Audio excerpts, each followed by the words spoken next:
محمد اور آل محمد پر۔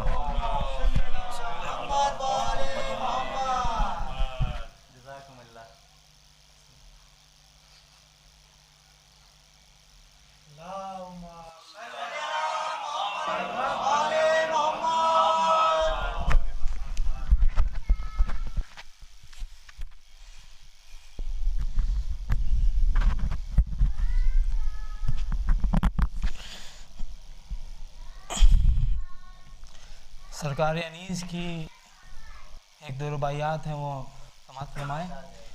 فرماتے ہیں رتبہ جسے دنیا میں خدا دیتا ہے، رتبہ جسے دنیا میں خدا دیتا ہے، وہ دل میں فروتنی کو جا دیتا ہے، وہ دل میں فروتنی کو جا دیتا ہے، اور کرتے ہیں تہی مغز ثنا آپ اپنی، کرتے ہیں تہی مغز ثنا آپ اپنی، ظرف کے جو خالی ہو صدا دیتا ہے، اور ظرف کے جو خالی ہو صدا دیتا ہے۔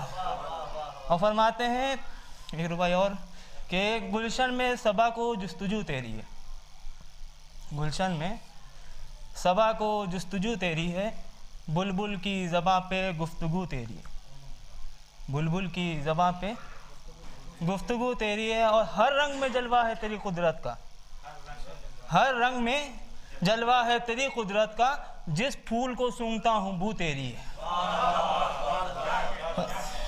اور ایک رباعی اور سماعت فرمائیں کہ بالیدہ ہوں وہ اوج مجھے آج ملا، بالیدہ ہوں وہ اوج مجھے آج ملا، ذل علم صاحب معراج ملا، ذل علم صاحب معراج ملا، منبر پر نشست سر پہ حضرت کا علم، منبر پر نشست سر پہ حضرت کا علم، اب چاہیے کیا تخت ملا تاج ملا۔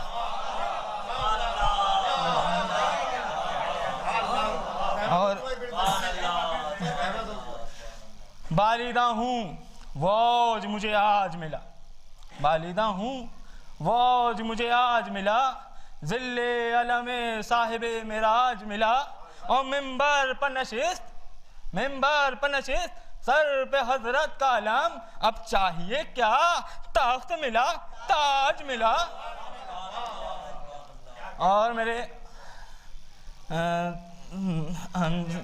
جد امجد میرا عارف صاحب کا ایک بند ہے تلوار کی تعریف میں، مولا علی کی ذوالفقار کی تعریف میں، سماعت فرمائیں۔ یہی ہے تیغ و دوسر، یہی ہے تیغ دو سر، آسماں سے آئی ہوئی، بنی بنائی ہوئی اور سجی سجائی ہوئی، خدا کی بھیجی ہوئی اور مصطفیٰ سے پائی ہوئی، خدا کی بھیجی ہوئی اور مصطفیٰ سے پائی ہوئی، علی سے صفدر و غازی کی آزمائی ہوئی، علی سے صفدر و غازی کی آزمائی ہوئی، بسر رفاقت حیدر میں اس نے راتیں کی، بسر رفاقت حیدر میں اس نے راتیں کی، نظر تھی ایسی کی شیر خدا سے باتیں کی، نظر تھی ایسی۔ یہ تھوڑا چلیے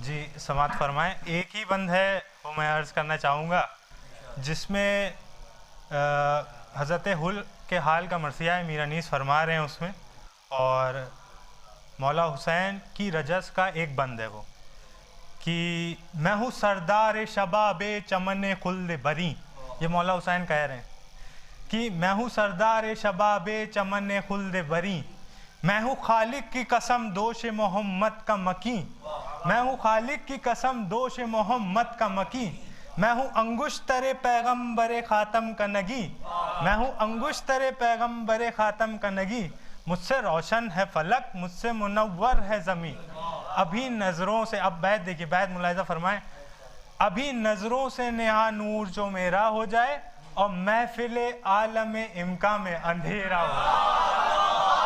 بہت شکریہ. بس یہی ایک بند مجھے یاد تھا جو جی پھر سے سنا دیتے ہیں کہ میں ہوں سردار شباب چمن خلد بری، میں ہوں سردار شباب چمن خلد بری، میں ہوں خالق کی قسم دوش محمد کا مکیں، میں ہوں انگشتر پیغمبر خاتم کا نگیں، مجھ سے روشن ہے فلک مجھ سے منور ہے زمیں.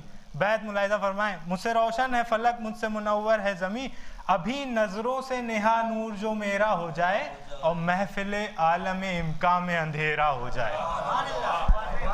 بہت شکریہ، بہت شکریہ. اجازت.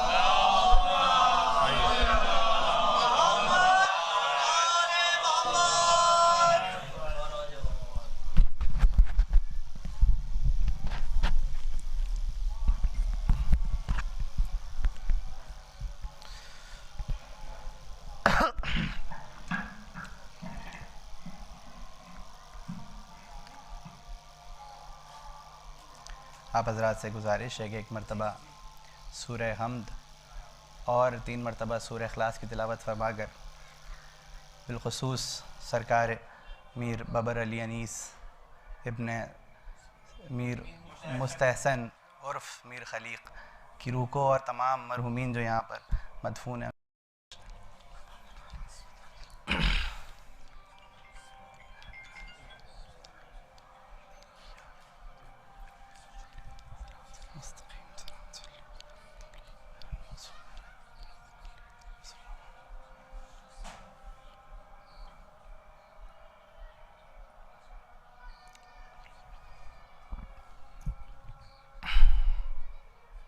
رحم اللہ من قرأ الفاتحہ.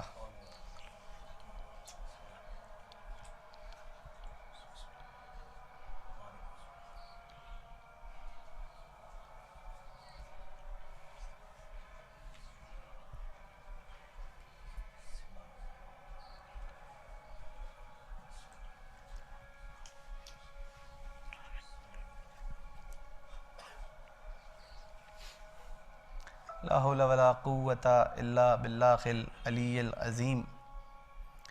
اعوذ باللہ من الشیطان اللعین الرجیم. بسم اللہ الرحمن الرحیم. الحمد للہ رب العالمین.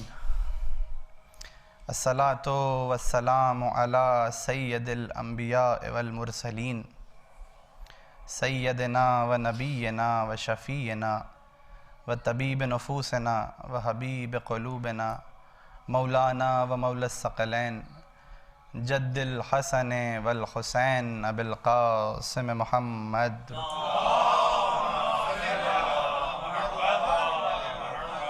و آلہ الطیبین الطاہرین المعصومین المظلومین المنتخبین المنتجبین و لعنت الدائمۃ علی اعداء الدین بالخصوص اعداء فاطمۃ الزہراء. اما بعد فقد قال اللہ فی القرآن المجید وفرقانہ الحمید وقولہ الحق.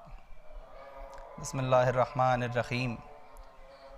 انا آتیناک الکوثر فصل لربک وانحر انا شانئک هو الابتر. درود پڑھیں محمد و علیہ.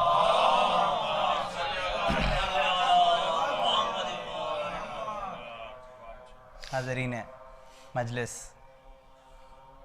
حاضرین بزم قبر سرکار انیس، آپ سب اس مقصد سے اس مجلس کے لیے آمادہ ہوئے ہیں کہ مقصد اول تو بس یہی ہے کہ ہم سب کی جانب سے سرکار ولی عصر امام زمان علیہ الصلاۃ والسلام آپ کی والدہ ماجدہ جد امجد جناب سیدہ کی شہادت کا پرسہ پیش کر دیں، اور اس کے ساتھ ساتھ اس کے ضمن میں ایک مقصد پیش نظر یہ بھی ہے کہ وہ کہ جو زینت منبر رہا کرتے تھے ان کی روح کے ایصال کے لیے بھی چند جملے فضائے آل محمد میں بیان ہو جائیں، تاکہ قبروں میں موجود جو مجسمے ہیں وہ نور آل محمد کے ذکر سے منور ہو جائیں، اس لیے کہ ہمارے پاس ذریعہ شفاعت، ذریعہ نجات بس اور بس ذکر آل محمد ہے۔ آپ حضرات سے گزارش ہے تھوڑا سا اگر منبر کے قریب آ جائیں تو آنے میں لوگوں کو دشواری نہیں ہوگی، اور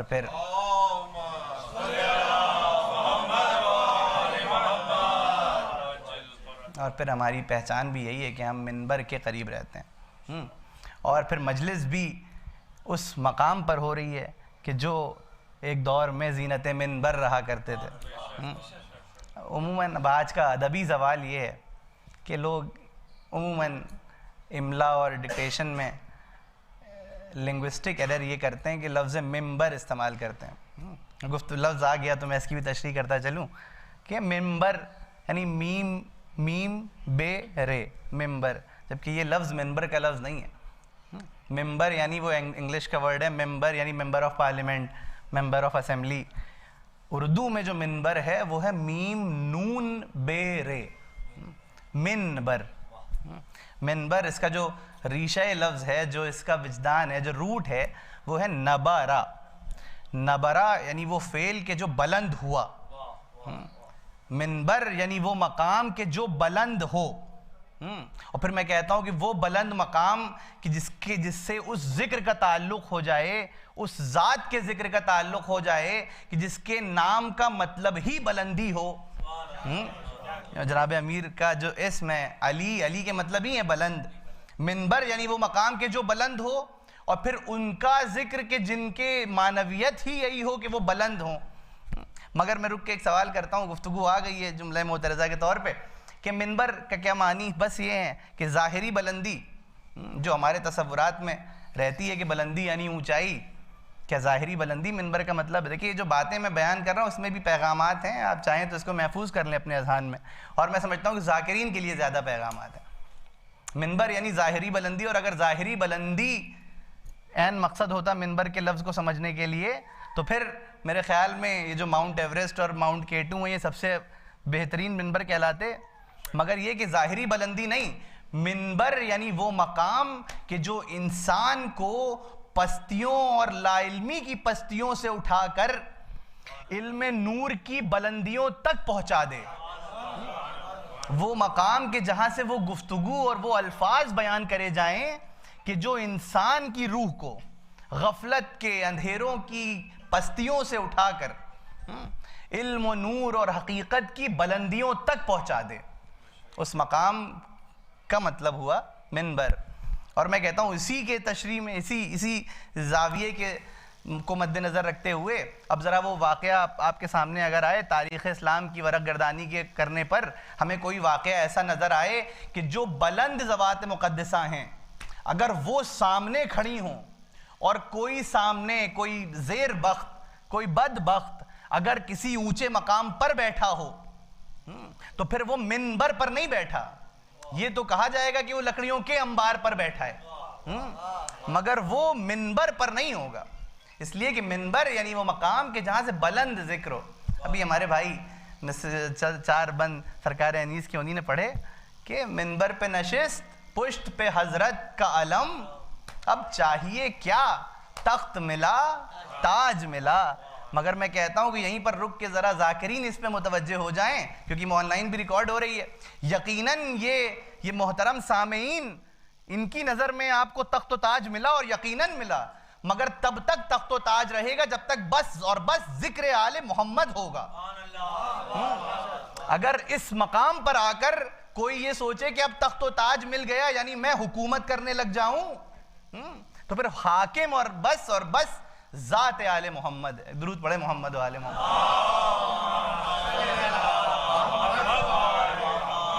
متوجہ ہیں؟ وہ مقام کہ جہاں سے بلند ذوات مقدسہ کے وہ بلند اذکار بیان کیے جائیں، وہ علمی مفاہیم بیان کیے جائیں کہ جو انسان کو غفلت کی پستیوں سے اٹھا کر نور اور حقیقت کے بلندیوں تک پہنچا دیں۔ اور پھر کیوں نہ ہو ہمارے پاس وہ مرکز، وہ انسٹیٹیوشن، وہ ادارہ آزادی کی شکل میں، اور میں کہتا ہوں کہ واحد ادارہ ہمارے پاس ایسا ہے کہ جو انسان کو پستیوں سے اٹھانے کی طاقت رکھتا ہے اور انسان کو بلند مقامات عطا کرنے کی طاقت رکھتا ہے. اور اس کے پیچھے ایک جو اہم ریزن ہے, جو اہم وجہ ہے, وہ یہ ہے کہ ہماری مجالس کی بنیادی اور نصابی کتاب قرآن مجید ہے. قرآن مجید ہماری بنیادی کتاب ہے. میری گزارش ہے کہ تھوڑی دیر آپ میری طرف متوجہ رہیں. دیگر عناصر آس پاس ایسے ہوتے ہیں کہ جو آپ کی توجہ اپنی طرف کشف کرنے کی کوشش کریں گے, مگر حضور قلب کی نشانی یہی ہے کہ انسان متوجہ رہے, اس لیے کہ نماز تب تک مقبول نہیں ہوتی جب تک اس میں حضور قلب موجود نہ ہو. اور یہ نماز, یہ جو مجلس ہے, دراصل یہ بھی نماز عشق و مودت ہے. اب آپ بات سے بات آتی جا رہی ہے, مربوط ہوتی جا رہی ہے, تو اس کی بھی دلیل سن لیجئے. ممکن ہے کہ کوئی اعتراضاً کہہ دے کہ آپ نے نماز سے اس مجلس کو تشبیہ دے دی. یقیناً یہ نماز عشق اور نماز مودت ہے یہ مجلس اذاں. اور دلیل دوں آپ کو, دلیل یہ ہے کہ آپ مجلس کی ابتدا میں ذاکر منبر پہ آ کے کیا کہتا ہے؟ فاتحہ. اور آپ سورہ فاتحہ کی تلاوت کرتے ہیں. اب سرکار ختمی مرتبت کی ایک حدیث مجھے یاد آتی ہے. آپ فرماتے ہیں کہ لا صلاۃ الا بفاتحۃ الکتاب, نماز ممکن نہیں ہے جب تک سورہ فاتحہ کی تلاوت نہ ہو جائے. یہ دلیل ہے کہ جب ہم اس نماز عشق و مودت کو ادا کرنے آتے ہیں تو ہم سورہ فاتحہ سے ابتدائے مجلس کرتے ہیں.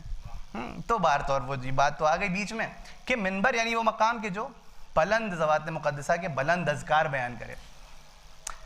اور ان مجالس کی بنیادی کتاب قرآن مجید ہے, قرآن حکیم ہے, قرآن عمیق ہے, قرآن کریم ہے.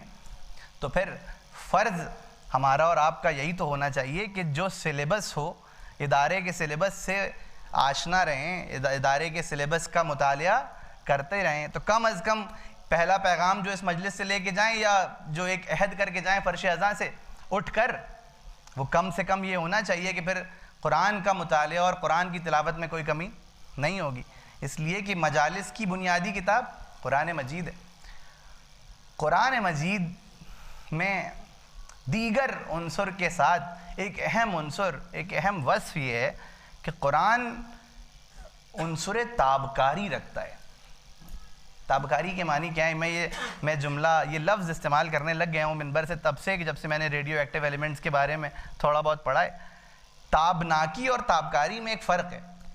تابناکی یعنی وہ عنصر کہ خود جگمگاتا ہوا کوئی وجود ہو, وہ ہے وجود تابناک. مگر تابکار وجود وہ ہے کہ جو خود بھی جگمگاتا ہوا ہو اور اپنے آس پاس فضا کو بھی جگمگا دے. قرآن مجید میں تابکاری موجود ہے, یعنی قرآن خود بھی کتاب حیات ہے, خود بھی نور ہے, اور جو اس سے متصل ہو جاتا ہے اس کا قلب بھی منور ہو جاتا ہے, اس کے قلب میں بھی نورانیت آ جاتی ہے. تو ان مجالس کی بنیادی کتاب قرآن مجید ہے.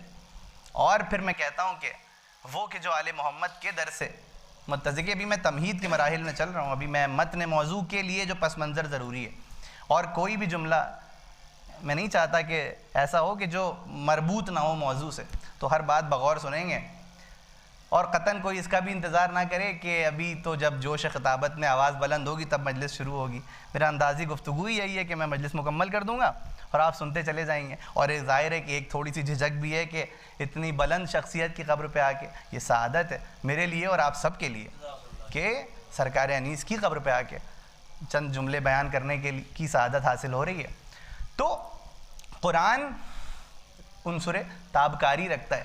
اور میں کہہ رہا ہوں کہ کیوں نہ ہم اور آپ قرآن سے ہر لمحہ متصل رہیں, اس لیے کہ قرآن دراصل قصیدہ محمد و آل محمد ہے. لیکن میں کوئی بھی جملہ بیان درازی اور مبالغانہ سخن گستری کے طور پہ آپ کے سامنے پیش نہیں کروں گا. قرآن قصیدہ آل محمد ہے. آپ کو حق ہے کہ مجھ سے ایک سوال کریں کہ اگر قصیدہ آل محمد ہے, بغور سنیں اس بات کو, بس میں دھیرے دھیرے موضوع کی طرف مربوط ہوتا چلا جاؤں گا. اگر قصیدہ آل محمد ہے تو آپ کو حق ہے کہ مجھ سے سوال کریں کہ قصیدہ جس کی شان میں کہا جاتا ہے اس کا نام بار بار قصیدے میں موجود ہوتا ہے. اور اکثر اس طرح کی ناقص ابحاث اور ناقص بحثیں ہمارے, کیونکہ ذرائع آج کل اتنے آسان ہیں, پہلے بحثوں کے لیے, پہلے ڈیبیٹس کے لیے نشستیں ہوتی تھیں, جامع نشستیں ہوتی تھیں, اور اس میں باقاعدہ مبلغین بلائے جاتے تھے اور وہ بحثیں کرتے تھے. مگر آج کے دور میں ہر آدمی کے ہاتھ میں ایک ذریعہ ہے, اور وہ کوئی سوشل میڈیا پہ فیس بک کے کمنٹس میں بحث کر رہا ہے, اور کوئی لفظ بحث کو بھی بہت پامال کر دیا گیا. بحث دراصل ہوتی تھی ایوالو کرنے کے لیے, دو نظریات آپس میں ایک دوسرے کے سامنے رکھے جائیں تاکہ اس سے بہتر نظریہ قائم ہو, نہ کہ اس لیے بحث ہوتی تھی کہ آپ کچھ کہیں اور ہم کہیں کچھ اور اس کے بعد پھر ذاتی اختلافات برپا ہو جائیں. لفظ بحث کے یہ معنی نہیں ہے, یہ جہل ہے, یہ مجہولانہ گفتگو ہے کہ ایک دوسرے کے خلاف تعصب پیدا ہو جائیں. بحث کے معنی یہ ہے کہ انسان کسی ایک ایسے نتیجے تک پہنچے کہ جس پہ دونوں پارٹیز متحد ہو جائیں اور کوئی تصور, بلند تصور قائم ہو جائے. تو بہر طور قرآن میں اب آج کل جو بحثیں ہوتی ہیں اس میں ایک بحث اکثر رکھی جاتی ہے کہ اگر آل محمد کا نام قرآن میں کیوں ظاہراً موجود نہیں ہے. یہ اس طرح کی باتیں آتی ہیں. میں نے خود ٹویٹر پہ باقاعدہ وہ جو تھریڈز بنتے ہیں تو اس میں نکل کے باتیں آتی ہیں کہ ظاہراً قرآن میں میرے جوان سنیں اس بات کو, اگر کبھی کوئی ایسا سوال آئے کہ قرآن میں آل محمد کا نام ظاہراً موجود تو نہیں ہے, اور واقعاً ظاہراً, بلکہ میں کہتا ہوں کہ اس کے لیے ظاہراً موجود نہیں ہے کہ جو صرف اور صرف اپنے وجود میں ظاہری آنکھیں رکھتا ہو. اگر آپ بینش قلبی سے قرآن کا مطالعہ کریں تو پھر سوال پیدا ہوگا کہ کہاں کہاں موجود نہیں ہے. آپ مجھے قرآن دکھائیں اور میں بتاؤں کہ کہاں کہاں موجود ہے. تو جناب والا مگر پھر بھی وہ اسماء کی جن سے ہم آل محمد کو پہچانتے ہیں وہ اسماء نظر نہیں آتے لوگوں کو. تو میں کہتا ہوں کہ ایک جواب لیتے جائیے اور یہیں سے موضوع کی طرف مربوط ہو جاؤں گا. عربک فلسفی میں ایک مقولہ, ایک کوٹیشن یوز ہوتا ہے کہ الکنایۃ ابلغ من التصریح. دیکھیے میں اس جملے کی وضاحت کر رہا ہوں کہ قرآن آل محمد کا قصیدہ ہے, اور قصیدہ ہے تو ظاہراً کیوں نام نہیں ملتے. الکنایۃ ابلغ من التصریح, یعنی کنایتیں اور اشارے بہتر ہیں, بلیغ ہیں تصریحات اور اسپیسیفیکیشن سے. یعنی کسی کو اسپیسیفک کر کے کوئی چیز اس کا نام لے کے بیان کر دی جائے, اس سے بہتر ہے کہ کنایتیں اور اشارے بیان کر دیے جائیں. کیا مطلب ہے اس کا؟ اس پورے فلسفے کو آسان مثال میں بیان کر دوں. مثلاً میں منبر پہ آؤں اور منبر پہ آنے کے بعد یہ بات عرض کروں کہ مثال کے طور پہ علی صاحب تشریف فرمائیں کہ علی صاحب بہت اچھی پیشخوانی کرتے ہیں. تو اب یہاں پر جتنے موجود ہیں سب سمجھ جائیں گے کہ یہاں پر نام لے کے کہا گیا علی صاحب بہت اچھی پیشخوانی کرتے ہیں, تو یقیناً یہ ان کی بات ہو رہی ہے. آپ سب اس بات سے واقف ہو جائیں گے. مگر یہی مجلس میں کسی دوسرے شہر میں جا کے پڑھوں اور جھانسی میں جاؤں اور جھانسی میں جا کے مجلس پڑھنے کے بعد کہوں کہ علی صاحب بہت اچھی پیشخوانی کرتے ہیں, تو ممکن ہے کہ وہاں پر کوئی علی صاحب موجود ہوں کہ جو کہیں کہ بھئی اب وہ تھوڑا سا اپنے کالر کو تھوڑا سا بلند کریں کہ یقیناً یہ میری مدح و سرائی بیان ہو رہی ہے, میری مدح بیان ہو رہی ہے کہ میں بہت اچھی پیشخوانی کرتا ہوں. اب میرے زاویے تھوڑے اور بلند ہوئے, وسیع ہوئے, اور میں پھر کسی دوسرے اسٹیٹ چلا گیا. میں ممبئی میں جا کر مجلس پڑھی اور وہاں پر میں نے جا کے کہا کہ علی صاحب بہت اچھی پیشخوانی کرتے ہیں. اب میں جملہ ایک ہی کہہ رہا ہوں, نام لے کے کہہ رہا ہوں, مگر ممکن ہے کہ ممبئی میں کوئی صاحب ہوں کہ جو کہیں کہ یہ میری ذات کے بارے میں گفتگو ہو رہی ہے. اب میں کہتا ہوں کہ میں جگہ تبدیل ہوتی جا رہی ہے اور وہی ایک جملہ کتنی ذوات سے متصل ہوتا چلا جا رہا ہے. مگر میں اس کے برعکس ایک اور دوسری مثال دوں کہ میں منبر پہ آؤں اور منبر پہ آنے کے بعد یہ نہ کہوں کہ علی صاحب اچھی پیشخوانی کرتے ہیں, بلکہ یہ کہوں کہ وہ صاحب کہ جو فلاں جگہ پر رہتے ہیں, وہ صاحب کہ جو سرکار انیس کی نسل سے ہیں, وہ صاحب کہ جن کا قد و قامت اتنا ہے, وہ صاحب کہ جن کی مشابہت فلاں صاحب سے ہے, وہ صاحب کی جن کے کاروبار میں یہ مصروفیت رہتی ہے, وہ بہت اچھی پیشخوانی کرتے ہیں. اب میں یہ جملہ کہیں پر بھی جا کر کہوں گا, ہر سننے والا کہے گا کہ ہو نہ ہو یہ کسی اور کی بات نہیں ہو رہی, میں نے نام تو نہیں لیا مگر ہر سمجھنے والا سمجھ جائے گا کہ یہ ہو نہ ہو بس علی صاحب کی بات ہو رہی ہے. اب میں کہتا ہوں کہ خداوند متعال نے بھی اہل بیت اطہار کا نام تو نہیں لیا مگر اس نے بیان کیا کہ وہ جو نفس مطمئنہ ہے, وہ کہ جو رکوع میں زکوٰۃ دیتا ہے, وہ کہ جو لیلۃ القدر ہے, ارے وہ کہ جو الکوثر ہے, وہ اب میں کہتا ہوں کہ چاہا تو بہت سونے کہ رکوع میں زکوٰۃ دیں, مگر وہ قرآن کی آیت کا مصداق نہیں بن پائے. اب میں کہتا ہوں کہ اگر کوئی سوال کرے کہ قرآن میں آل محمد کا نام موجود نہیں ہے, تو میں کہتا ہوں کہ اس لیے موجود نہیں ہے کہ اگر آل محمد کا نام بھی قرآن میں خدا رکھ دیتا تو ممکن ہے کہ بہت سے بزرگ ایسے ہوتے کہ جو تاریخ اور نوعیت کے اعتبار سے, موقع اور محل کے اعتبار سے اپنا نام تبدیل کر لیتے. اور پھر اس کا ایک اور جواب سامنے آئے گا کہ نہ صرف نام تبدیل کر لیتے بلکہ اگر خدا آل محمد کا نام قرآن میں رکھ دیتا تو پھر نام کے ساتھ بھی وہی ہوتا کہ جو القاب کے ساتھ ہوا، جو لقب صدیق کے ساتھ ہوا، جو لقب فاروق کے ساتھ ہوا، جو لقب غنی کے ساتھ ہوا۔ غور کر رہے ہیں آپ؟ تو خداوند عالم نے کنایتیں بیان کریں، اور ان کنایتوں میں بس میں اپنے موضوع کی طرف آ گیا۔ ایک کنایت ہے الکوثر، ہم نے جس کی میں نے جس آیت کو میں نے سرنامہ سخن قرار دیا، انا آتیناک الکوثر، اے رسول ہم نے آپ کو کوثر عطا کیا۔ یہ وہ کنایت ہے کہ جس کا تعلق بس اور بس سیدتی نساء العالمین فاطمۃ الزہرا سے۔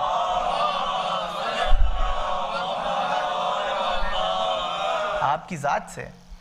اور میں کہتا ہوں کہ کیا ترجمہ ہے، میں اس سے پہلے اس کی عمیق اس کے مراحل طے کروں، اس کی تفصیل آپ کے سامنے بیان کروں، صرف ترجمے پہ غور کریں۔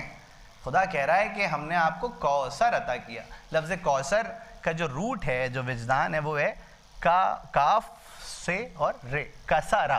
کسرہ یعنی کوئی چیز کثرت سے عطا کری جائے، زیادہ عطا کری جائے، بہت زیادہ عطا کری جائے۔ میں کہتا ہوں وہ خدا کہ جس کی تھوڑی سی عطا بھی بہت زیادہ ہو، اگر وہ یہ کہے کہ ہم نے بہت زیادہ عطا کیا تو پھر اس میں کیا لطیف عناوین اور کیا لطیف پہلو پوشیدہ ہوں گے۔ وہ کہہ رہا ہے وہ خدا۔ درود پڑھیں محمد و آل محمد۔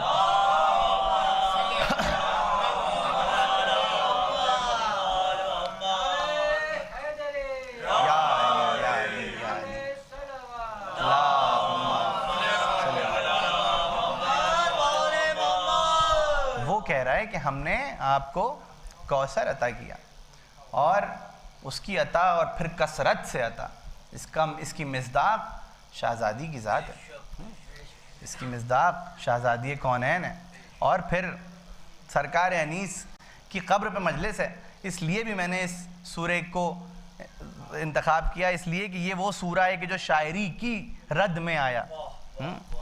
اس وقت وہ اشعار کے جو اشعار بشر ہوا کرتے تھے، اور ایک اور درود پڑھیں محمد و آل محمد۔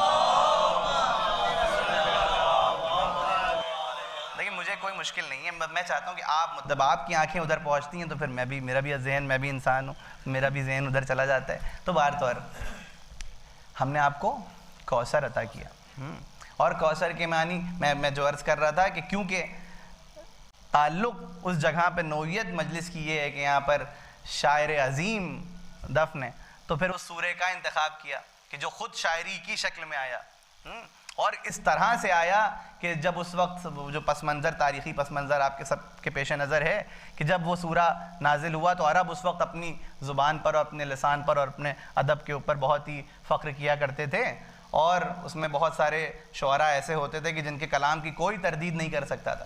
اس دور میں رسول خدا نے یہ 3 آیتیں کعبے پر لا کر نصب کر دیں، اور اس وقت کا جو سب سے بڑا شاعر تھا، جو سب سے بڑا فنکار تھا ادب کا، عربک لینگویج کا، جب اس نے جس کی عادت، وہ نقاد بھی تھا، اس کی عادت تھی تنقید کرنا، اور وہ سارے اکثر ہمارے درمیان بھی لوگوں کی عادت ہوتی ہے تنقید کرنے کی، تو وہ اس کی بھی عادت تھی تنقید کرنے کی۔ تو وہ شخص جب پہنچا تو جو ہر کلام میں کوئی تنقید کرتا تھا، جیسے ہی اس نے یہ سورہ کوثر کا مطالعہ کیا تو اس نے کہا ما ھذا کلام البشر، یقیناً یہ کسی انسان کا کلام نہیں ہے۔ تو اس کا پس منظر یہ ہے کہ یہ شاعری سے نسبت رکھتا ہے۔ تو جناب والا یہ کوثر کی تشریح کیا ہوگی، کس طرح سے خداوند متعال نے فرمایا کہ ہم نے آپ کو بہت زیادہ عطا کیا، بلکہ میں کہتا ہوں کہ کائنات، پوری کائنات اگر خدا نے خلق کری تو بس اور بس تصدق آل محمد علیہ السلام میں درود پڑھیں محمد۔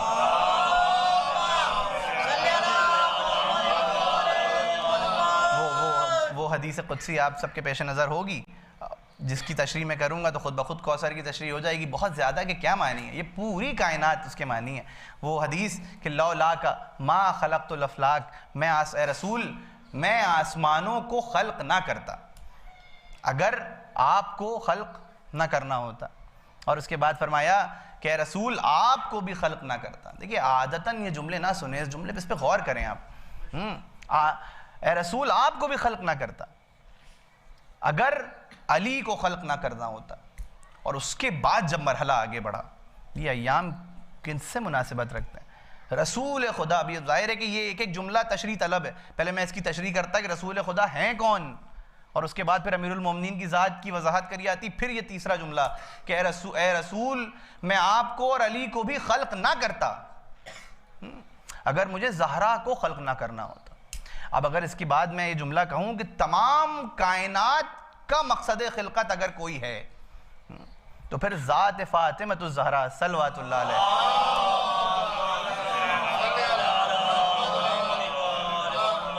متوجہ ہیں. تمام کائنات کی خلقت کی جو علت ہے, جو مقصد ہے, وہ بس ذات جناب سیدہ ہے. اب یہاں پر ایک فلسفی سوال میں چاہتا ہوں متن موضوع میں میرے ساتھ چلیں. میں کہتا ہوں کہ تمام کائنات کی خلقت کا مقصد جناب سیدہ کی ذات ہے, مگر یہاں پر ایک سوال پیدا ہوتا ہے کہ کیا واقعی کوئی مقصد ہے کائنات کی خلقت کے پیچھے کہ نہیں ہے؟ اور اس کا کیا مطلب ہے؟ آج کے دور میں, اس دور جدید میں کوشش کیا کریں, اپنے بچوں کو بھی مجلس میں لایا کریں, اور وہ جو پڑھ رہے ہیں, جو آج کے جدید دور میں بکس میں پڑھ رہے ہیں, اس پہ بھی غور کیا کریں. آج کے دور میں بتایا جاتا ہے کہ کائنات کی خلقت ایک حادثے کے ماتحت ہوئی. صحیح, وہ جو بکس میں, سائنس کی بکس میں پڑھتے ہیں کہ ایک حادثہ, ایک ایکسپلوژن ہوا کہ اس کے بعد پوری کائنات کی تخلیق ہو گئی. تو اگر کائنات کسی حادثے کے ماتحت خلق ہوئی تو پھر مقصد کہاں رہ گیا؟ غور ہے. اور یہ موضوع اکثر علمی نشستوں میں رکھا جاتا ہے کہ تخلیق کائنات حادثہ ہے کہ منصوبہ. اب یہاں پر ایک جملہ میں آپ کو دیتا ہوں, آپ کے اذہان کو, اور اس کو یاد رکھیں. میں کہتا ہوں کہ اگر کوئی حادثہ ثابت بھی ہو جائے کہ کوئی حادثہ پیش آیا اور کائنات خلق ہوئی, میں اس کی رد نہیں کرتا. ممکن ہے کہ کوئی حادثہ پیش آیا ہو اور کائنات خلق ہو گئی ہو, بڑی عجیب بات آپ کے سامنے کہہ رہا ہوں. میں کہتا ہوں کہ اگر کسی حادثے کے ماتحت بھی کائنات خلق ہوئی تو وہ حادثہ بھی کسی منصوبے کے ماتحت آیا. متوجہ ہیں؟ وہ حادثہ بھی کسی منصوبے کے ماتحت پیش آیا. ضروری نہیں ہے کہ ہر بات کی ہم رد کریں. اب آپ اس کی تردید کس طرح سے کریں گے؟ کسی منصوبے کے ماتحت پیش آیا. مگر میں کہتا ہوں کہ اس کی ایک عقلی اور علمی دلیل بھی ضروری ہے, اور یہیں سے توحید کے موضوع اور توحید کے عناوین بھی روشن کیے جا سکتے ہیں کہ تخلیق کائنات حادثہ ہے کہ منصوبہ, پلاننگ ہے کہ کوئی ایک ایسا حادثہ پیش آیا کہ بغیر وداؤٹ پلاننگ یہ پوری کائنات خلق ہو گئی. جب یہ طے ہو جائے گا کہ نہیں یقیناً منصوبہ ہے تو پھر جناب سیدہ کے وجود عین خلقت زیادہ واضح اور آشکار ہو جائے گا. میں آپ کے سامنے ایک مثال دیتا ہوں, اور اس مثال پر جب آپ متوجہ ہوں گے تو پھر خود بخود واضح ہو جائے گا کہ تخلیق کائنات, کریشن آف یونیورس حادثہ ہے کہ منصوبہ. آپ مثلاً آپ زمین میں کھدائی کرنا شروع کریں, ایکسکیویشن کریں, اور کھدائی میں کرتے کرتے زمینوں کی پرتیں نکلتے نکلتے کچھ پتھر نکلنے لگیں. بہت غور سے سنیں گے اس بات کو. کچھ پتھر زمین سے برآمد ہونے لگیں. تو میں آپ سے یہ پوچھوں گا کہ یہ پتھر جو زمین سے برآمد ہو رہے ہیں یہ کسی منصوبے کے ماتحت نکل رہے ہیں کہ حادثاتی طور پر نکل رہے ہیں؟ تو ممکن ہے کہ آپ کہیں کہ بھائی یہ تو زمین کی فطرت ہے کہ اس کے اندر پتھر موجود ہوتے ہیں یا پیدا ہوتے ہیں, تو یہ تو کسی بھی حادثے کی طرف اشارہ کر رہے ہیں. مگر اگر میں کہتا ہوں کہ اسی کھدائی میں بڑھاتے بڑھاتے اگر انہی پتھروں سے بنے ہوئے کچھ برتن نکلنے لگیں, انہی پتھروں سے بنے ہوئے کچھ ہتھیار نکلنے لگیں, تیر و کمان نکلنے لگیں, تو اب میں پوچھوں گا کیا ان کا نکلنا بھی حادثہ ہے؟ تو آپ کہیں گے نہیں, اب یہ حادثاتی طور پہ نہیں نکل رہے ہیں, یہ کسی منصوبے کی طرف اشارہ کر رہے ہیں.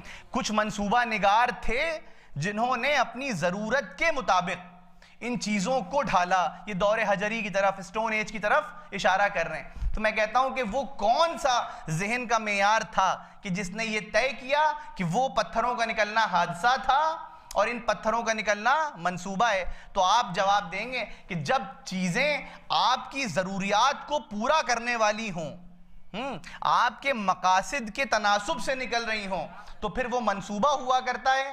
اور جب چیزیں ایسے ہی رینڈملی نکل آئیں تو وہ حادثہ ہوا کرتا ہے۔ اب میں کہتا ہوں کہ آپ پوری کائنات کی طرف نظر ڈالیں، پوری کائنات کی طرف توجہ دیں اور یہ دیکھیں کہ یہ کائنات آپ کی ضروریات کو پورا کر رہی ہے یا یہ کائنات درہم برہم موجود ہے۔ تو آپ کہیں گے کائنات کا ہر عنصر، ہر ذرہ، حشرات الارض سے لے کر یہ تمام سیارے، یہ فلکیات انسان کی ضرورتوں کو پورا کر رہے ہیں۔ تو میں کہوں گا کہ جب ضرورت اور مقاصد کے تناسب سے چیزیں ہیں تو پھر ممکن کیسے ہے کہ یہ کائنات حادثاتی طور پہ بن گئی ہو اور یہ کائنات کسی منصوبے کے ماتحت نہ بنی ہو؟ غور کر رہے ہیں؟ اب میں کہتا ہوں کہ وہ منصوبہ پھر کون سا ہے؟ وہ منصوبہ خلقت فاطمۃ الزہرا صلوات اللہ۔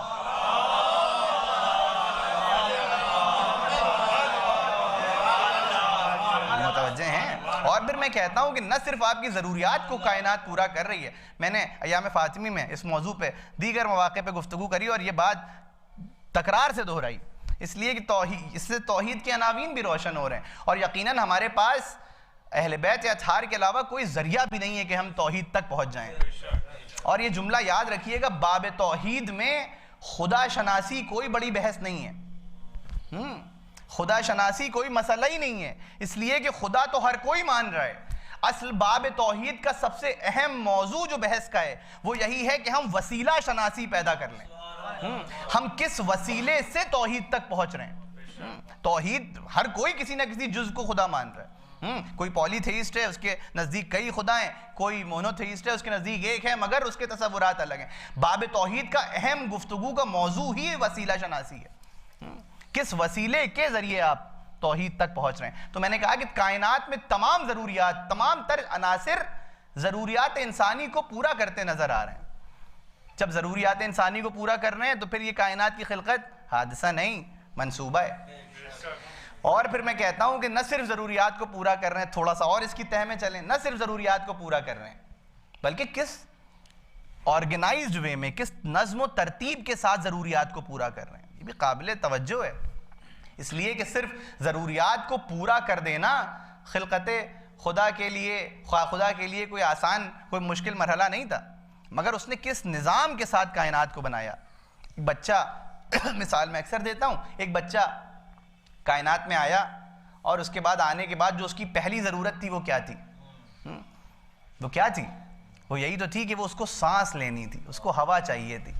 اب چونکہ سانس لینے کے لیے ہوا کی فوری طور پہ ضرورت تھی تو وہ کائنات میں آیا، کوئی عمل انجام نہیں دیا مگر سانس کے لیے ہوا اس کو فوراً مل گئی۔ متوجہ ہیں؟ فوراً مل گئی، مگر اب تھوڑی دیر بعد جب پیاس کا غلبہ آیا تو پھر اب پانی کی ضرورت ہوئی، مگر پانی اس طرح سے نہیں ملا کہ جس طرح سے ہوا مل گئی تھی۔ اب کوشش یہ کری گئی کہ تھوڑا سا عمل کرو اور اس کے بعد تمہیں پانی مل جائے گا۔ میں کہتا ہوں جس طرح سے ہوا سانس میں آ گئی تھی اسی طرح سے پانی مل جاتا، مگر شاید خدا آواز دے کہ کیونکہ تم سانس کے بنا زندہ نہیں رہ سکتے تھے اس لیے ہم نے اس کو کائنات میں بھر دیا ہوا کو، مگر پانی کے بنا تھوڑی دیر زندہ رہ سکتے تھے اس لیے تھوڑا سا عمل شرط کرا۔ اور پھر اس کے بعد اب بھوک لگی، اب جب بھوک لگی تو پھر عمل کی ضروریات اور بڑھی اور عمل میں تھوڑی اور زیادتی ہوئی۔ اب کھانا اتنی آسانی سے نہیں ملا جتنی آسانی سے پانی مل گیا تھا، اب قوت عمل اور بڑھی، مشقت اور بڑھی، کوشش اور کری گئی تو وہ رزق مل گیا۔ تو میں کہتا ہوں کہ یہ کون سا نظام ہے کہ جس طرح سے ہوا مل گئی تھی اسی طرح کھانا مل جاتا، اسی طرح پانی مل جاتا، مگر نہیں، جس طرح سے ہوا ملی اس طرح سے پانی نہیں ملا، اس کے لیے تھوڑی سی عمل، جس چیز کے بنا جتنا کم زندہ رہ سکتے تھے وہ چیز اتنی زیادہ کائنات میں موجود تھی، اور جس کے بنا تھوڑی زندگی ممکن تھی اس کو تھوڑا زیادہ رکھا گیا۔ ایسا معلوم ہوتا ہے، اس پورے کلیے پہ جب ہم غور کرتے ہیں تو ایسا معلوم ہوتا ہے کتنا لطیف ہے وہ خدا، کتنا کریم ہے وہ خدا کہ وہ اپنے انسان کی ضروریات کو پورا بھی کرنا چاہتا ہے مگر اس سے قوت عمل کو سلب بھی نہیں کرنا چاہتا۔ وہ یہ بھی نہیں چاہتا کہ میرے بندے کی قوت عمل ختم ہو جائے، اور وہ یہ بھی نہیں چاہتا کہ ضروریات پوری نہ ہوں۔ تو میں کہتا ہوں کہ یہ تمام نظام کبریا، اب اسی مثال کو آپ پیش نظر رکھ لیں، جو حضرات سنتے رہتے ہیں وہ واقف ہیں کہ ایک جگہ پر رک کے اس کی گٹھا کھولنے کی ایک عادت ہے، تو اسی مثال کو آپ پیش نظر رکھیں کہ خدا جب آپ کو جس چیز کے بنا آپ اسی کلیے کو ذہن میں رکھیں کہ جس چیز کے بنا آپ کی حیات ممکن نہیں ہوگی، خدا اس کے لیے کوئی قوت عمل شرط نہیں رکھے گا، اور جو چیز حیات کے لیے جتنی ضروری ہوگی اس کے اعتبار سے عمل شرط ہوگا۔ تو اب اگر آج کے دور میں ہمارے جوان، میں بار بار کہہ رہا ہوں، یہ بات مجھے تکرار سے کہنی پڑ رہی ہے، یہ زوال ہے ہماری تہذیبوں کا، یہ زوال ہے ہمارے ادب کا، یہ زوال ہے ہمارے سوشل ویلیوز کا، سماجی تہذیبوں کا، تہذیب کا، کہ ہمارے اطراف میں کچھ جوان ایسے ہوں کہ جو اپنے وجود کو زر پہنچا لیں۔ قابل توجہ ہے کہ نہیں ہے؟ کیوں ایسا سماج ہم نے تیار کیا کہ ہمارے جوان پریشان ہو گئے، اپنے کو زر پہنچا لیا، کسی بھی شکل میں زر پہنچا لیا؟ تو اس وقت میں کہتا ہوں کہ کیونکہ مادیت کا دور ہے، مٹیریلزم کا دور ہے، اور کیپٹلزم کا دور ہے، اور پھر مغربی کیپٹلزم، ویسٹرن کیپٹلزم، مغربی سرمایہ داری کا دور ہے، تو ایک بات میرے جوان، بالخصوص میرے جوان، اپنے اذہان میں رکھیں کہ جو چیز آپ کے لیے بہت زیادہ عمل مانگ رہی ہے اور اس کے بعد بھی وہ چیز حاصل نہیں ہو رہی، تو اس بات کو سمجھ لیں کہ پھر وہ آپ کی حیات کے لیے ضروری نہیں ہے، اور جو چیز حیات کے لیے ضروری ہے خدا اس کا انتظام خود بخود آپ کے لیے کر دے گا۔ ایک درود پڑھے محمد و آل محمد۔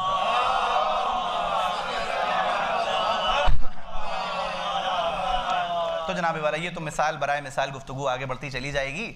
عین مقصد کہنے کا یہ کہ تمام کائنات نظم و ترتیب کے ساتھ خدا نے خلق کری، صرف اس لیے کہ لولا کما خلقت الافلاک، اے رسول میں افلاک خلق نہ کرتا۔ اگر مجھے آپ کو خلق نہ کرنا ہوتا اور آپ کو اور علی کو خلق نہ کرتا، اگر فاطمہ کو نہ خلق کرنا ہوتا، تو یہ منصوبہ، یہ پوری کائنات کی تشکیل، اس کا پورا کریشن جناب سیدہ کی ذات کے لیے۔ خدا چاہتا یہ تھا کہ کائنات ذات زہرا سے متعارف ہو جائے۔ ہمیں انسانی تصورات سے بلند ہونا پڑے گا اس چیز کو سمجھنے کے لیے۔ معرفت زہرا حاصل کرنے کے لیے ہمیں ضرورت ہے کہ ہم غور کریں کہ ان کی ذات کتنی بلند ہے۔ وہ لفظ کثرت کی تشریح ہوئی، یہ پوری کائنات، کثرت میں پوری کائنات آ گئی۔ کثیر خلقت خدا جو ہے، کثرت سے جو خدا نے خلقت کری، پوری مکمل جو اس کے ایک کن سے خلق ہو گیا، یہ نظام و ترتیب، اس کی عین وجد اور عین مقصد بس اس کا یہ تھا کہ جناب سیدہ کی ذات کی محبت میں اس نے اس کائنات کو خلق کر دیا۔ ہم پر فرض ہے کہ ہم ذہن انسانی رکھنے کے بعد غور کریں اور اپنے اعمال پہ غور کریں، نہ صرف اپنے افکار پہ غور کریں، اپنے اعمال پہ غور کریں، اس لیے کہ قوت عمل شرط ہے چیزوں کے حصول کے لیے۔ تھوڑی کڑوی باتیں ہو جاتی ہیں اور پھر اہل بیت کے ذکر کے ذریعے سے یہ باتیں، دیکھیے کوئی نہیں سنتا آج کل کے دور میں، کوئی نہیں پسند کرتا تنقید سننا، مگر یہ آل محمد کے ذکر کا صدقہ ہے کہ ہم خود اپنی کمیوں اور خامیوں کا اعتراف بھی کر لیتے ہیں، اور یہیں سے ہم بہتر انسان بن کر، جو میں نے ابتدائے مجلس میں کہا کہ منبر یعنی وہ مقام کہ جو ہمیں غفلت کی پستیوں سے اٹھا کر نور اور علم کی بلندیوں تک پہنچا دے۔ غور کر رہے ہیں؟ تو ہر انسان پر فرض ہے کہ غور کرے، فکر کرے اپنے اعمال پر بھی اور اپنے افکار پر بھی۔ اور پھر میں کہتا ہوں کہ انسان کا اور کام ہی کیا ہے؟ عموماً مزاحیہ بات کو تھوڑا سا ہلکا کر دوں، عموماً مزاحیہ طور پہ ہم ایک جملہ کہتے ہیں کہ کھانے کے لیے جیتے ہیں کہ جینے کے لیے کھاتے ہیں۔ میں آج آپ سے سنجیدگی سے یہی سوال کروں، کھانے کے لیے جیتے ہیں کہ جینے کے لیے کھاتے ہیں؟ تو ہر سمجھدار انسان کہے گا کہ نہیں، کھانے کے لیے نہیں جیتے، یا کوئی ہے ایسا کہ جو کھانے کے لیے جیتا ہو؟ نہیں، کھانے کے لیے نہیں جیتے، جینے کے لیے کھاتے ہیں۔ اب میں سوال آگے بڑھاؤں گا کہ اگر جینے کے لیے کھاتے ہیں تو پھر جیتے کس لیے ہیں؟ یہ سوال ہے، اپنے آپ سے پوچھیں، سیلف انٹروسپیکشن کریں، تو پھر جیتے کس لیے ہیں؟ یہ عادت تو لاشعور بچوں میں ہوتی ہے، یہ عادت تو بد نسب افراد میں ہوتی ہے کہ جو چیز ملی وہ کھا لی، جہاں پر ہاتھ رکھا اس چیز کو غصب کر لیا۔ یہ لاشعور کی فطرت ہوتی ہے، یہ حیوان کی فطرت ہوتی ہے کہ وہ جو چیز مل جاتی ہے وہ کھا لیتا ہے، نہ صحیح اور غلط کا فرق ہے، نہ حلال اور حرام کا فرق ہے۔ تو میں کہتا ہوں کہ انسان کی فطرت نہیں ہوتی کہ جو مل جائے وہ کھا لے۔ اب میں کہتا ہوں کہ تاریخ اسلام کی ورق گردانی کرنے پر اگر ہمیں کوئی شخص ایسا ملے کہ جو حق زہرا کھا لے، تو پھر میں کہتا ہوں کہ ہم اس کو صفحے انسانیت میں نہیں رکھ سکتے۔ تو پھر میں کہتا ہوں کہ اگر انسانیت کی صف میں نہیں رکھ سکتے تو پھر ممکن کیسے ہے کہ انسانوں کے لیے اس کو رہنما بنا کے پیش کر دیں؟ کس طرح ممکن ہے کہ ہم اس کو رہنما قبول کر لیں؟ اس لیے کہ وہ فہرست انسانی میں نہیں بیٹھ رہا۔ اور پھر میں کہتا ہوں سرکار والا، جناب والا، ہم اس کو کس طرح سے اعتراف کریں کہ اس سے شریعت لے لیں؟ ارے شریعت ہم کو اس بات کی اجازت نہیں دیتی، اس لیے کہ شریعت کہتی ہے کسی لاشعور سے کبھی بھی شریعت کا ادراک مت کرنا۔ تو پھر ہم اس کو کہ جو اعلیٰ ترین ظرف ہوں، جو اعلیٰ ترین وجود ہوں، اگر ان کے حق کو کوئی کھا لے تو پھر ممکن کیسے ہے کہ ہم اس کو اپنا رہنما اور اپنا ہادی بنا لیں؟ ایک درود پڑھیں محمد و آل محمد۔ متوجہ ہیں؟ ممکن کیسے ہے؟ تو جناب سیدہ کی ذات عین مقصد خلقت انسانی ہے۔ اب یہ جو میں آپ کے سامنے باتیں بیان کر رہا ہوں، یہ ہر شعبہ اور ہر گفتگو کا جو جزو ہے یہ اپنے آپ میں قابل تشریح ہے۔ میں باتوں کو بس جھلکیوں کے طور پہ چھوڑتا ہوا آگے بڑھ رہا ہوں، اس کے لیے ایک خمسے کی ضرورت ہے، اور انشاءاللہ مجھے پورا یقین ہے اپنے تمام ہمارے ساتھیوں سے کہ انشاءاللہ اگلے سال اس کی بھی کوشش ہوگی، مجالس کا سلسلہ ہوگا، نہ کہ صرف مجلس کا سلسلہ ہوگا۔ خدا تمام جوانوں کی توفیقات میں اضافہ کرے، بالخصوص ہمارے عادل صاحب، ہمارے آصف صاحب، فرحان صاحب، جتنے نام مجھے ذہن میں آ رہے ہیں، خدا ان سب کی توفیقات میں اضافہ کرے، اور آپ تمام سامعین کی توفیقات میں اضافہ کرے کہ آپ اس مقام پر آئے، اس لیے کہ یہ مقام ایسا ہے کہ ضرورت اس بات کی ہے کہ تھوڑا سا اور منظر عام پر اس مقام کو لایا جائے، اس جاں کو لایا جائے، اس لیے کہ شہر لکھنؤ کے لیے یہ ذات باعث تاج ہے۔ ہم پہچانے جاتے ہیں ان کے علم و ادب کی وجہ سے۔ آج لکھنؤ کا منبر، لکھنؤ کی زبان اگر پہچانی جاتی ہے، سرکار انیس کا وجود کوئی عام وجود نہیں ہے۔ یہ وہ شخصیت ہے کہ جنہوں نے اپنی ذات سے کئی سو الفاظ، اگر میں غلط نہیں کہہ رہا ہوں، اردو ادب میں ایجاد کر کے دیے ہیں۔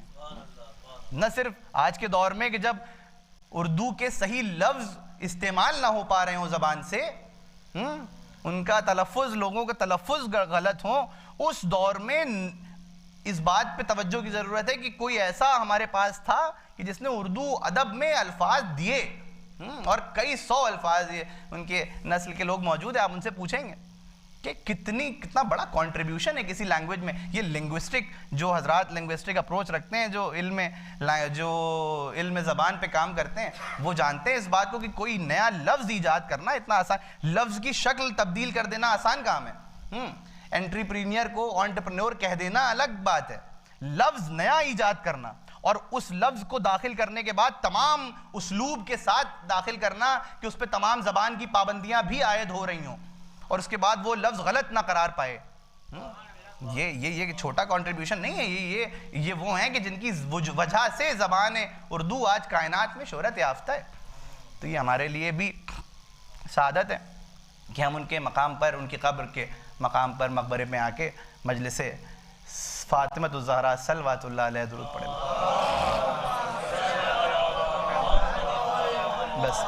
بس میں گفتگو کو یہیں سے مربوط کر دوں تھوڑا سا مصائب کی طرف۔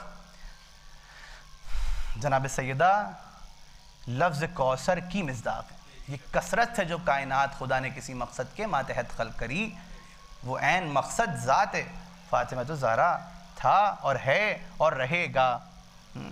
ہمارے لیے ضروری ہے کہ ہم اس فرش پہ آ کر ان کے وجود کا، ان کے وجود سے تمام عناوین سمجھیں، غور کریں، اپنے وجود کو بلند کریں، اور یہ بھی ذہن میں رہے کہ اس فرش عزا کو نہیں ہم سب کی ضرورت، ہم سب کی ضرورت ہے عزاداری شبیر۔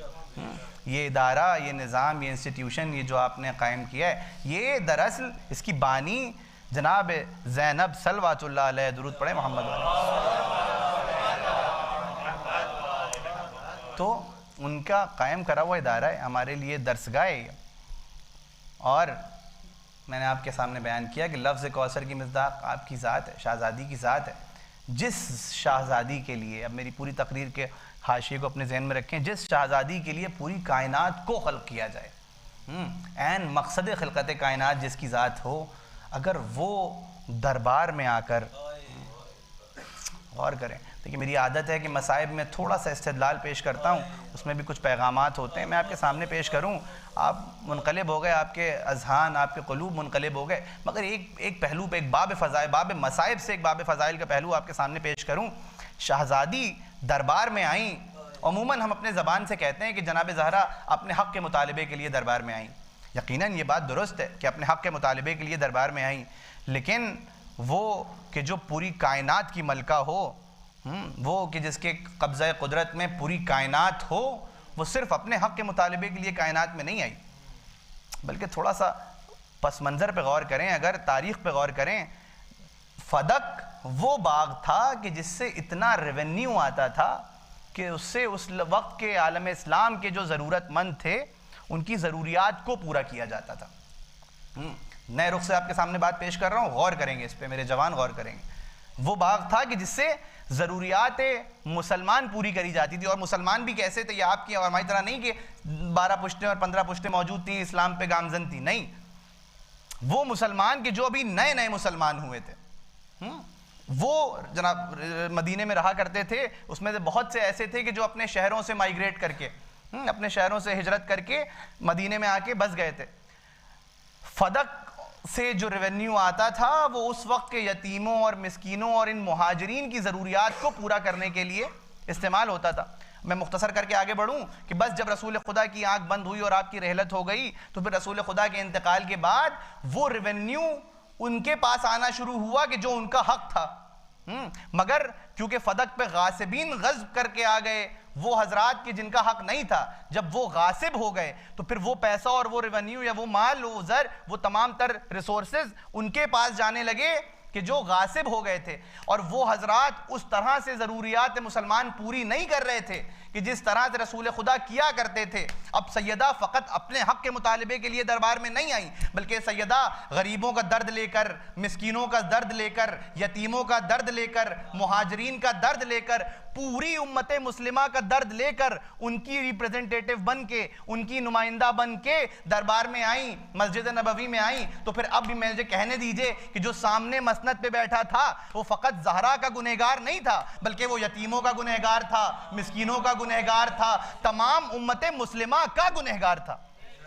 اب اگر ہم قاتلان سیدہ کے بارے میں بیان کریں تو دراصل ہم قاتلان انسانیت کے بارے میں گفتگو کر رہے ہیں، وہ کہ جن کا منشا تھا کہ انسانیت کو زر پہنچایا جائے، وہ کہ جن کا منشا تھا کہ امت مسلمہ کو نقصان پہنچایا جائے۔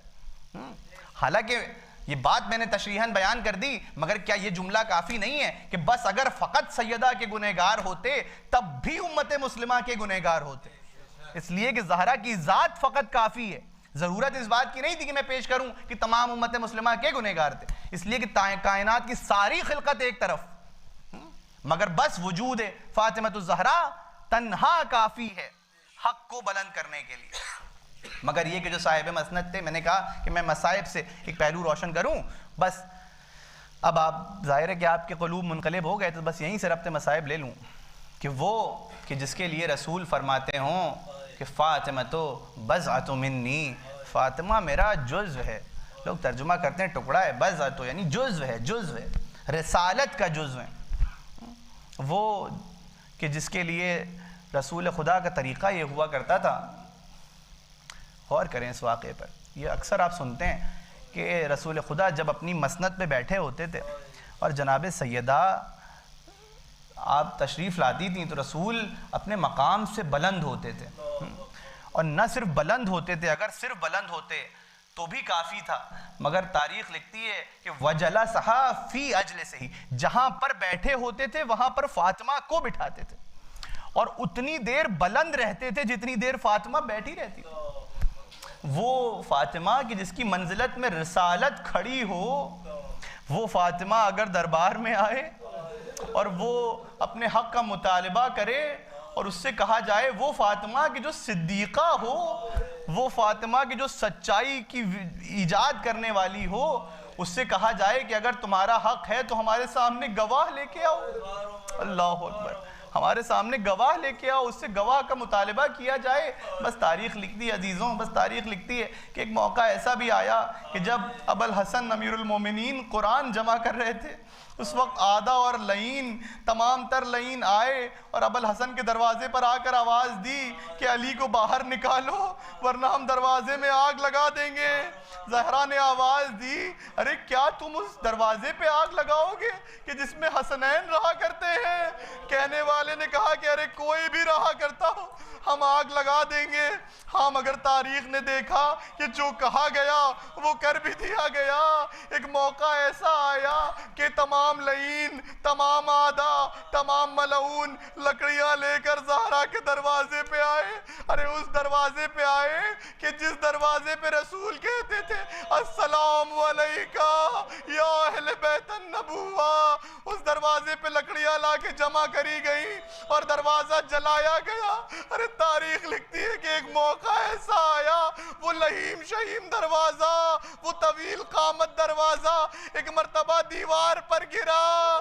زہرا در و دیوار کے درمیان اس طرح سے پس کے رہ گئی کہ زہرا کی پسلیاں شگافتہ ہو گئی. ہاں عزیزوں، تاریخ لکھتی ہے کہ امام حسن مجتبی تمام مدینوں کی گلیوں سے جایا کرتے تھے مگر ایک گلی سے نہیں گزرتے تھے. ارے پوچھنے والے نے پوچھا امام مجتبی آپ تمام گلیوں سے جاتے ہیں، اس سے کیوں نہیں گزرتے؟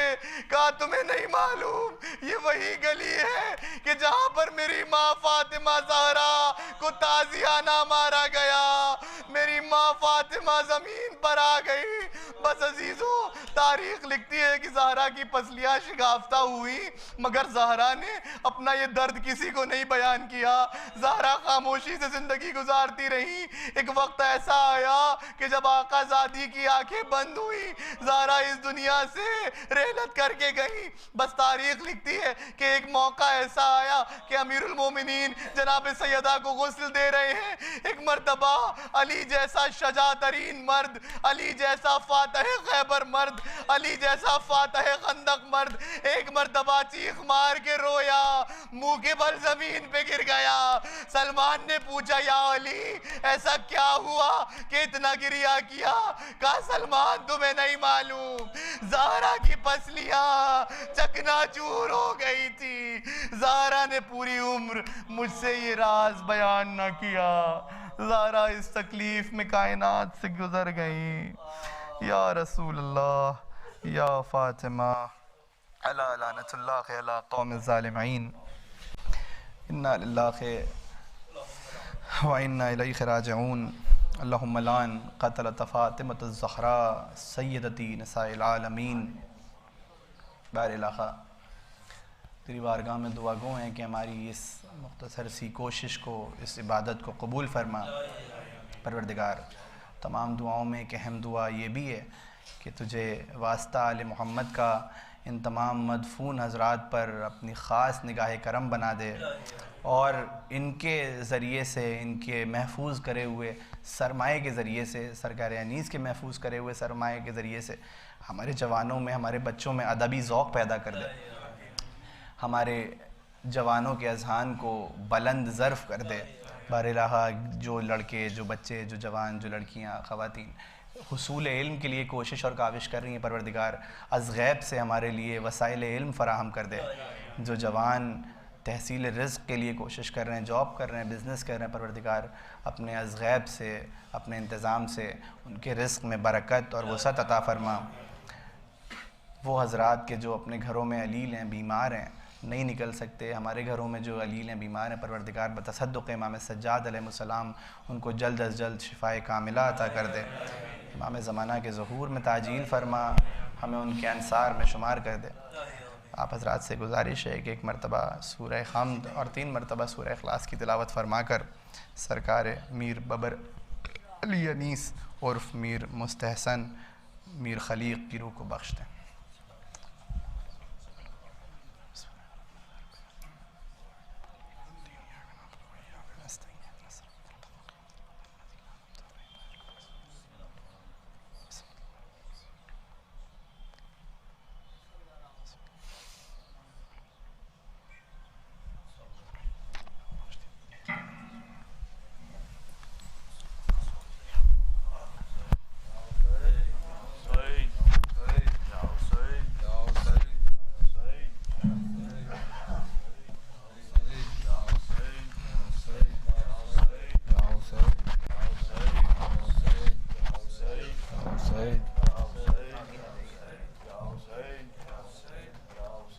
ہے تیرا نام ہی میرے لیے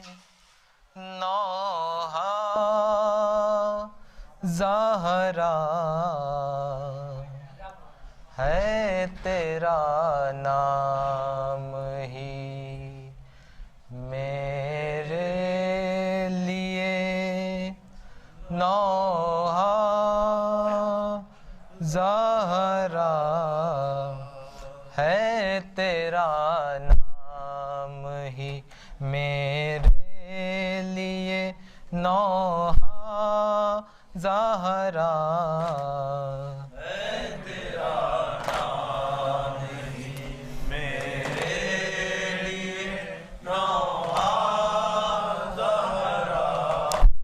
میں نے کاغذ پا فقط لکھ دیا زہرا زہرا ہے تیرا نام ہی میرے لیے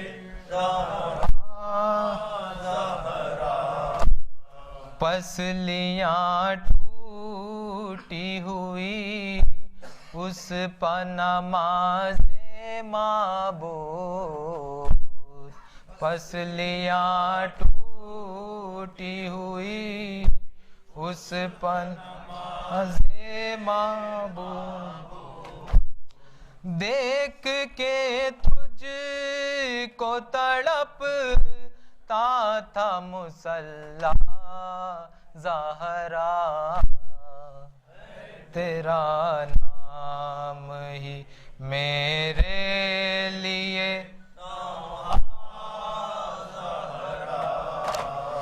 جب سے بابا تیرے دنیا سے ہوئے ہیں رخسار جب سے بابا تیرے دنیا سے ہوئے ہیں رخسار تو نے آرام کا ایک دن نہیں دیکھا زہرا ہے تیرا نام ہی میرے لیے نوحہ زہرا غاصبوں نے جو دیے باغ فدق کے بدلے غاصبوں نے جو دیے باغ فدق کے بدلے لے گئی قبر میں ان زخموں کی دنیا زہرا تیرا نام ہی میرے لیے نوحہ زہرا تیرے تابوت کا پردہ بھی خدا نے رکھا تیرے تابوت کا پردہ بھی خدا نے رکھا عرش پر چاند بھی پورا نہیں نکلا زہرا تیرا نام تیرے لیے نوحہ زہرا ظلم نے آگ لگا اسی دروازے کو ظلم نے آگ لگائی اسی دروازے کو سجدہ کرنے جہاں یا تھا ستارہ زہرا تیرا نام ہی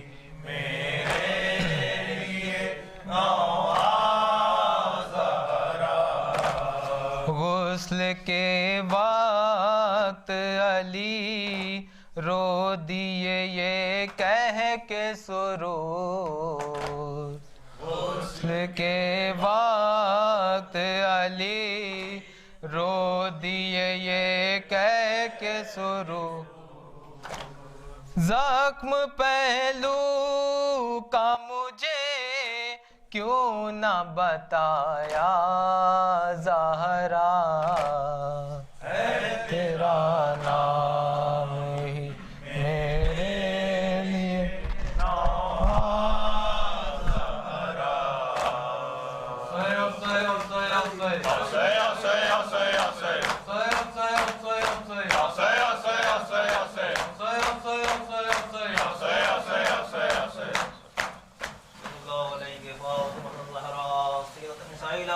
السلام علیکم یا رسول رب العالمین، السلام علیکم زوجۃ علی امیر المومنین ومنا سید الوفین، اللہم لعن قاتلی فاطمۃ الزہراء سید النساء العالمین، صلی اللہ علیہ یا ابا عبد اللہ، السلام علیہ یا رسول اللہ، السلام علی الحسین وعلی علی ابن الحسین وعلی اولاد الحسین وعلی صحاب الحسین، السلام علیکم یا مولاي ابا الفضل عباس ابن امیر المومنین، السلام علیکم بنت امیر المومنین، السلام علیکم بنت حسین الشہید، السلام علیکم جميع شہداء کربلا واسران کربلا ورحمۃ اللہ وبرکاتہ، السلام علیکم یا مولاي غریب الغرباء یا معین الضعفاء والفقراء السلطان العرب والعجم یا الحسن علی بن موسیٰ رضا روحی جسم لک الفداء ورحمۃ اللہ وبرکاتہ،